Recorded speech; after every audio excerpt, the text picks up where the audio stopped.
Good day to all you guys. Howdy. Oh, Brother Damon Chief Jones coming to you here. Anyway, so many people have asked questions about government authority in time of emergency, and I thought I would give you my opinion based on having dealt with things like this numerous times over the years. Now, according to the Constitution of the United States, you never, and these are Supreme Court decisions, you never lose, and sometimes the courts have even gone as far as to say you cannot even give up your rights. In other words, you can waive a right, like when police talking to you, you can waive it and talk to them, or you can waive in certain situations, etc. But you don't never give up your rights, and nobody can take your rights except by judicial process of law. So people ask, what about these governor's orders? Well, me personally, I don't need a governor's order or no law to tell me to use common sense, reason, and logic, and nobody else should either.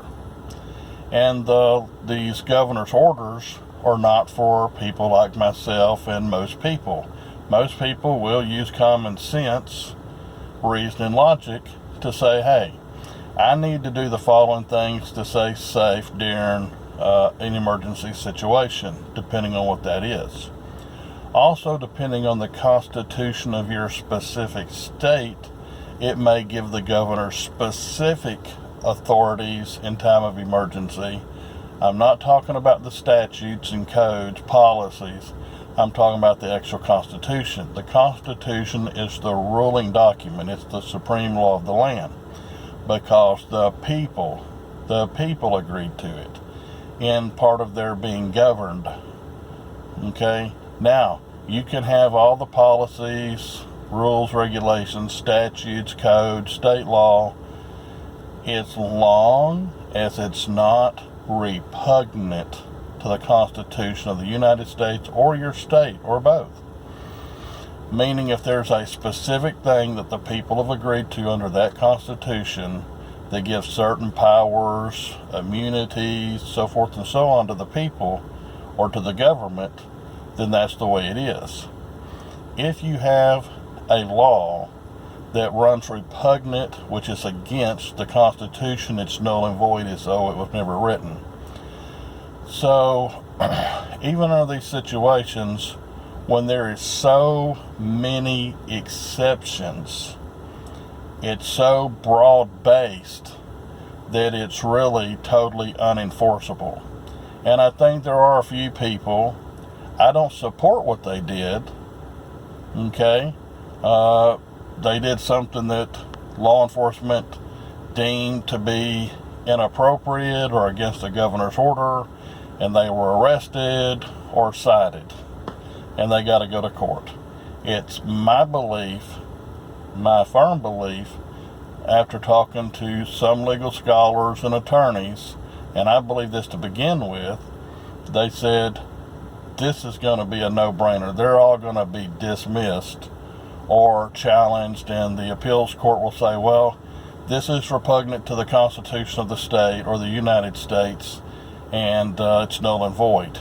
Because if you can go to work, if you can go to the drugstore, if you can go to groceries, if you can go care for people, if you can do all these different things, there's really no way to say exactly where you was going under this order, even if it was upheld as illegal, unless you confessed. There you go.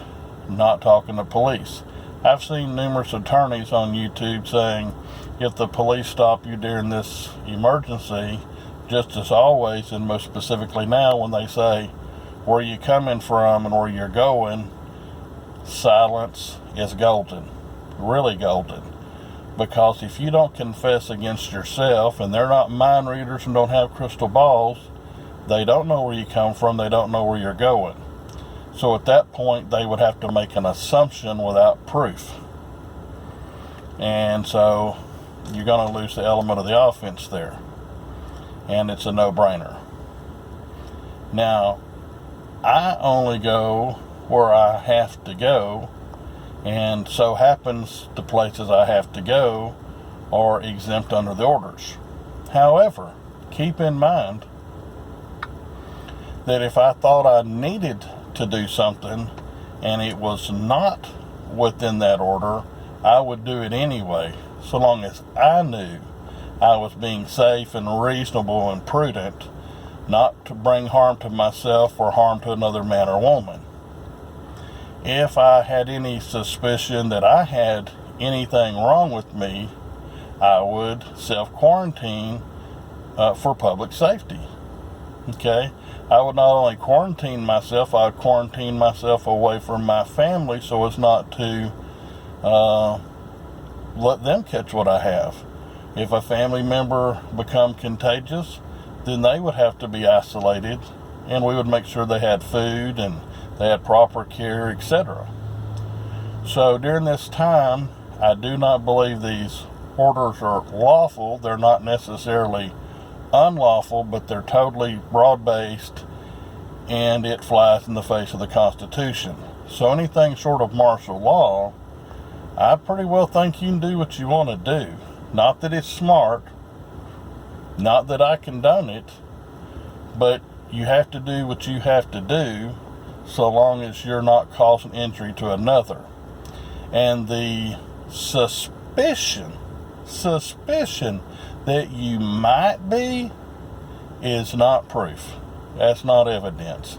That's what it is, suspicion, a hunch, a gut feeling that you might maybe be.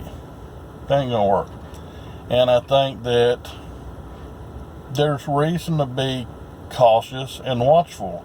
But every 6 months to 18 months in the United States, as a rule, we get some sort of flu. I am told by experts that the supermajority always comes from China, from certain birds and bats that they eat that are contaminated, that eat out of cesspools and so forth, and they get all these weird diseases. And then the people in China that are either residents, work visas, or become citizens here, they travel back to see their family and they bring back more than themselves.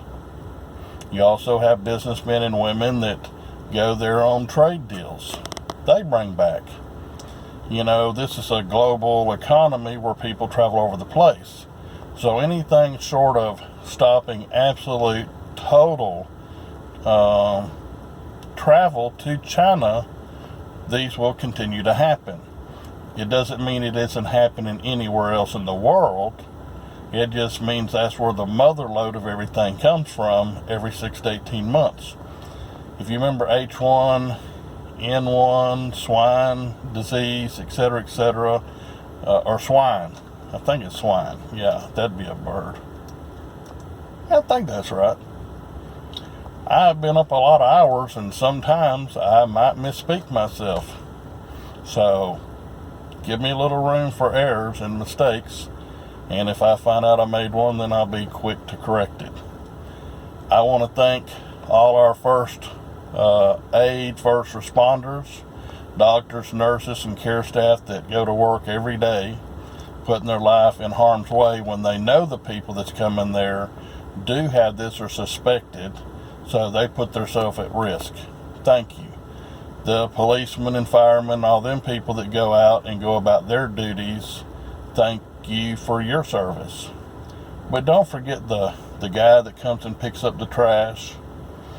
Don't forget the cable guy that comes and takes care of your cable service. The people at the convenience stores, drugstores, and other places. Thank everybody that went to work today and has been going to work. If you don't go to work, there ain't nothing for us to be able to do. So thank you. Thank everybody for your service and consideration and understanding during this harsh time. Just know that this always happens, and it's always happened. It's a matter of how the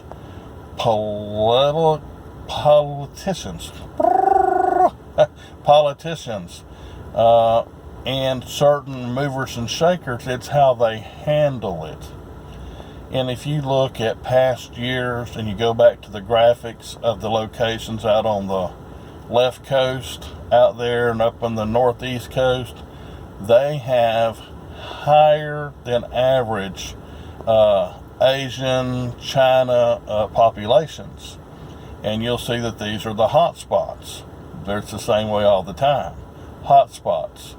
And out of the hot spots, people travel from there to other places in the continental United States and spreads everywhere. But you'll notice that it's concentrated in the breadbasket. Does have cases, but there's far, far less. And so this is how it happens. I'm not saying to hate these people. I'm not saying to hate on them or mistreat them in any way. Totally the opposite. I think through education and I think through proper protocols, so when they go there, maybe they have to wear a mask while they're there so that they don't bring nothing back.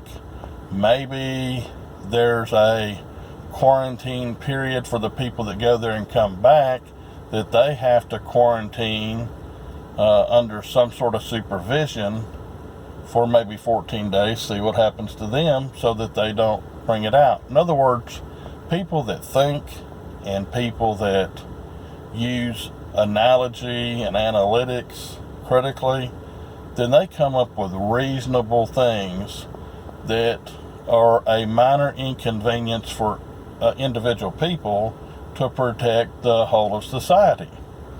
In other words, if I had reason to go to China, which I don't, but if I did, I would wear a mask the whole time I was there because I know the threat.